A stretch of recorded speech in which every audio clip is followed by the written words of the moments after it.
everyone, and welcome back to the official English channel. We're really happy you're spending some time with us today, whether you're listening at home, at work, or while you're on the move. Yes, thank you for being here. This is a space where English feels relaxed, friendly, and practical. You don't need to rush, you don't need to be perfect, you just need to listen and enjoy. My name is Sophia. And I'm John. John, I don't know about you, but today feels a little different for me. Different how? I feel thoughtful, kind of reflective, like my mind keeps going back to different moments from the past year. Ah, I know that feeling. It's like your brain opens an old photo album and starts flipping through the pages. That's a perfect way to describe it.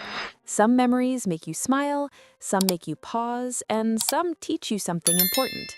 And that makes today a really good day for our conversation, because we're going to talk about the year we've just lived through. Exactly. When one year ends and another begins, it naturally makes us stop and think. We look back at what happened, what changed, and how we grew. Before we dive into that, we want to take a quick moment to talk to you, our listeners. If you enjoy learning English with us, please subscribe to the channel. It helps us continue creating content just like this. And if this episode helps you in any way, tap the like button and share it with someone who's also learning English. Thank you for supporting us. It truly means a lot. All right, John, let's talk about the year. When you think about the last 12 months, what's the very first thing that comes to your mind? Honestly, the word that pops into my head is time. Time. Interesting. Tell me more. It feels like the year moved quickly but also slowly at the same time. Some moments flew by and others felt long and heavy. I completely understand that. January feels like it was just yesterday, but at the same time, it feels like so much happened since then. Exactly. I remember the beginning of the year so clearly. The plans, the ideas, the things I wanted to change. Did the year go the way you expected? Not really. Some things turned out better than I imagined. Others didn't go the way I planned at all. That's usually how life works, isn't it? It really is. What about you, John? Did the year feel fast for you? Very fast. When I think about it now, I'm surprised at how quickly the months passed. One moment it was winter, and suddenly people were talking about summer again. That happens when life is full. Yes, and last year was definitely full for me. I worked a lot, tried new things, and spent time with people I care about. That's a good mix. Work, growth, and connection. Exactly. And it's interesting because when we're busy living, we don't always notice time passing. We only realize it later. That's so true.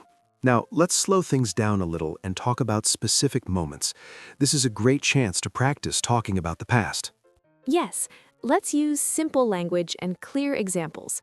John, tell me about one meaningful thing you did last year. Just one moment that stands out. Okay, let me think for a second. One important thing I did was start a new routine. A routine? What kind? I decided to wake up earlier every day. Before, I always rushed in the mornings. I felt stressed before the day even started. I know that feeling very well. So last year, I changed that. I woke up earlier, made a simple breakfast, and sat quietly for a few minutes before work. That sounds peaceful. It was. At first, it was hard. I felt tired. But after a few weeks, my body adjusted. And how did that change your days? I felt calmer. I made better decisions. I didn't feel like I was chasing the day anymore. That's a powerful change. Small habit, big impact. Exactly. What about you, Sophia? What's one thing you did last year that matters to you? Last year, I visited a place I had never been before. Oh, I like where this is going. Where did you go? I traveled to a quiet town near the mountains. No big crowds, no busy streets. That sounds relaxing already. It was. I spent time walking, reading, and just being present. No rushing, no schedule. Sometimes getting away from noise helps us hear our own thoughts more clearly. Yes, and during that trip, I realized how important it is to slow down sometimes. So both of us learned something about pace. You learned to slow down, and I learned to start my day slowly. That's true. Different experiences, similar lessons. This is a great moment to talk about how we describe the past in English. Yes, When we talk about finished actions in a finished time, we often use the past simple. For example, I changed my routine last year. Or, I visited a new place. Simple, clear, and very useful. But there's another way to talk about the past that connects to the present. You're talking about experiences that still matter now. Exactly. For example, I have learned how important rest is. Or, I have discovered what kind of life pace works best for me. The action happened before, but the result is still with us today. And when we look back at a year, that kind of language feels very natural. Because we're not just listing events, we're talking about growth. Which brings us to change. People don't always notice it, but a year can change you a lot. Very true. John, how do you think you changed last year? I think I became more patient. More patient? In what way? Before, I wanted quick results. If something didn't work immediately, I felt frustrated. And now? Now I understand that progress takes time. Learning, improving, and even resting all happens step by step. That's a valuable lesson. It really is. What about you, John? How did you change? I think I became more appreciative. Appreciative of what? Small things. A kind message, a quiet evening, a healthy day. Those things often get overlooked. Yes, but last year reminded me that they matter a lot. That awareness usually comes from experience. Sometimes from good moments, and sometimes from difficult ones. That leads us to a deeper question, a question that makes people stop and think. A question that makes people stop and think. What was the biggest lesson you learned last year? Not a small tip, a real life lesson. Take your time. This isn't an easy question. I'll answer after you. You go first. All right. The biggest lesson I learned last year was that rest is not a waste of time. That's a strong statement. I used to believe that resting meant being lazy. If I wasn't doing something, I felt guilty. A lot of people feel that way. But last year, I pushed myself too hard. I worked long hours, slept less, and ignored signs of fatigue. And your body reacted. It did. I felt exhausted, unfocused, and unhappy. So what changed? I finally allowed myself to rest without guilt. I slept more, I took breaks, I slowed down. And what did you notice? I became more productive, not less. My mind worked better, my mood improved. That's such an important realization. Rest doesn't stop progress, it supports it. I love that. Now it's my turn. Yes, what was your biggest lesson? I learned how important real connection is. Connection with people? Yes. Last year, I went through a difficult period. I felt overwhelmed and unsure. That's never easy. During that time, people showed up for me. Friends checked in, listened, and supported me. That kind of support changes everything. It really does. I realized that relationships aren't just for happy moments, they're for hard ones too. That understanding stays with you. Yes, it does. So you learned the value of connection, and I learned the value of rest. Two lessons that make life healthier and more balanced. And we didn't learn them from books. We learned them by living. That's why reflecting on the year matters.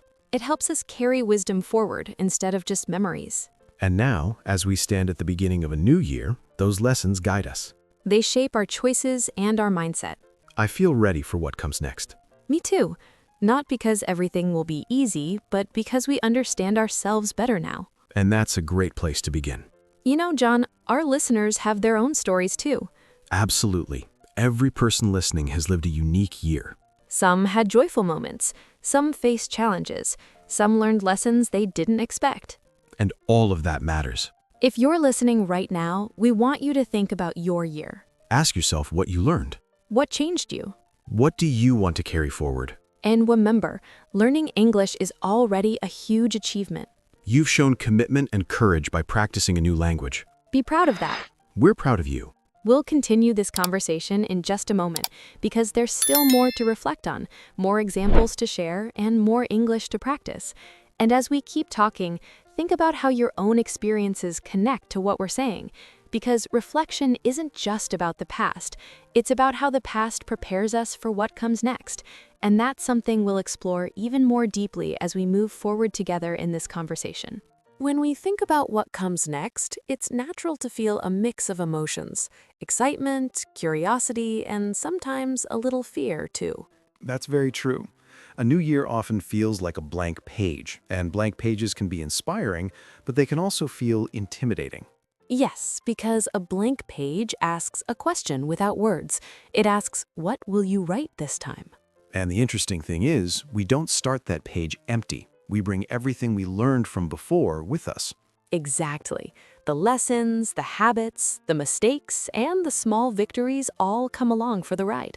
That's why reflecting on the year isn't about staying in the past. It's about understanding what tools you already have. I like that. Tools is a good word. Experiences give us tools. For example, if last year taught you patience, that's a tool. If it taught you confidence, that's a tool too. And even difficult lessons become useful later. Speaking of difficult lessons, John, do you think challenges are necessary for growth? I do, even though I don't always enjoy them when they're happening. Same here. It's much easier to understand their value afterward. When something is hard, it forces us to pay attention. It pushes us to adapt. And sometimes it changes our direction completely. Exactly. I know people who changed careers, relationships, or lifestyles because of one hard year. And years like that leave a mark. But not always a negative one. Right. Often they make people stronger, clearer, and more aware of what truly matters. This is another good moment to practice English related to reflection. Yes, words like learned, realized, noticed, and understood are very useful. For example, I realized I need more balance. Or, I learned that asking for help is okay. Simple sentences, but very meaningful. And they help you talk about your life in a natural way. Let's talk a little about goals, because many people think about goals at the start of a new year. True, but goals can feel overwhelming if we're not careful. Especially if they're too big or unclear. Last year, did you set any goals? I did. Some I followed and some I didn't. That sounds honest. One goal I had was to improve my listening skills, not just in English, but with people. That's a great goal. At first, I didn't realize how often I interrupted or rushed conversations. Many of us do that without noticing. So I practiced slowing down, really hearing what the other person was saying. And did it work? It did. My conversations became deeper and more meaningful. That's a wonderful example of a goal that improves more than one area of life. Exactly. What about you? Did you have a goal last year? Yes, my goal was to be more consistent. Consistent with what? With small habits: reading, moving my body, and taking quiet time. Consistency is harder than motivation. It really is. Motivation comes and goes, but consistency requires discipline. Were you able to stay consistent? Not perfectly, but better than before. And that's still progress. Yes, I learned that doing something imperfectly is better than not doing it at all. That's an important lesson for language learners too. Absolutely. You don't need perfect English to communicate. You just need to keep showing up. Practice a little often. Over time, those small efforts add up. Looking back, I think that's one of the most valuable ideas from the year. Progress is usually quiet. It doesn't always feel dramatic. But when you look back, you can see how far you've come. This applies to learning English as well. At the start, everything feels difficult. But after a year, you understand more, speak more, and feel more confident. Even if you don't notice it day by day. That's why reflection is powerful. It shows us growth we might otherwise miss. Let's imagine one of our listeners right now. Someone listening quietly, maybe while walking or sitting on a bus. They might be thinking, my year wasn't special. Or I didn't achieve much. But that's often not true. Sometimes we forget to count survival as achievement. Or effort. Or simply continuing when things were hard. Those things matter. They really do. If you're listening and you had a tough year, that doesn't mean it was wasted. It means it taught you something. Even if you don't see it yet. Understanding often comes later. As we move into a new year, it's okay to move gently. You don't need to change everything at once. One small intention is enough. One habit, one mindset shift. One promise to yourself. And remember, you're not alone in this. We're learning too. We're growing too. And we're glad you're here with us. Before we finish today, we'd love to hear from you. Think about the biggest lesson you learned last year. It could be about work, health, relationships, or learning English. Write it in the comments. Try using simple English. You can say, I learned that, or I realized that. Or, I have decided to. We read your comments and we truly enjoy them. They inspire us.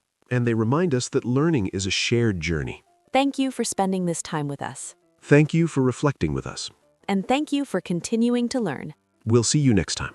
Until then, take care, stay curious, and keep practicing. Bye for now. Bye, everyone.